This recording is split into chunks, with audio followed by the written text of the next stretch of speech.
Assalamu alaikum. Here's a story of a man who became a prisoner of something that he did which angered the king of that time in his country. So he was arrested and put into this dungeon beneath the castle. So a ferocious looking jailer carrying a long key, he took him into this dark stairway, opened the door cell and thrust him into this hole and shut the door with a huge bang. And there he was, this prisoner inside his dungeon.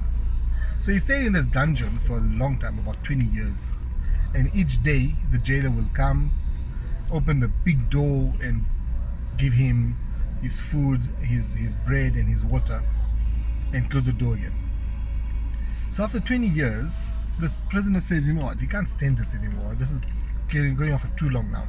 He just wanted to die. But he didn't want to commit suicide, obviously. So he thought that the next day, when the jailer comes, he will just attack the jailer. And then the jailer, in self-defense, will kill him. So, and then his misery will end. So then he started preparing for the next day. He went to check this door out carefully. But as he went to the door and he checked the handle, he opened the handle and he was amazed to see that the door just opened up all on its own. I mean, it wasn't even locked. All this time it wasn't even locked, except in his belief that he believed that it was locked, but it wasn't locked at all. So at any time during this door, at any time during this 20 years, he could have opened the door and gone free through the corridor, and he would have been free.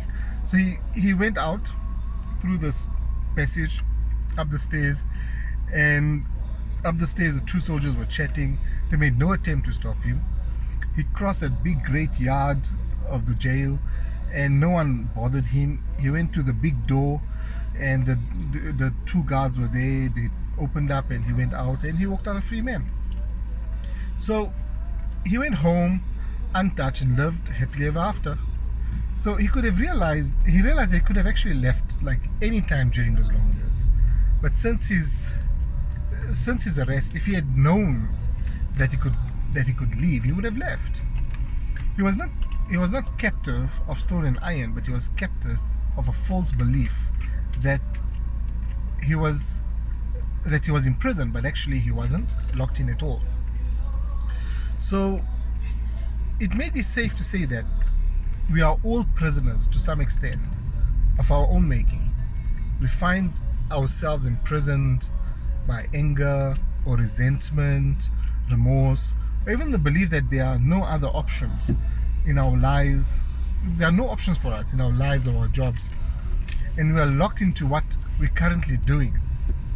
So what kind of prison are you living in that you want to get out of it?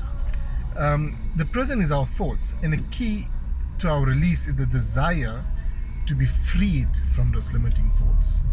Inshallah. Thanks for listening. Assalamu alaikum.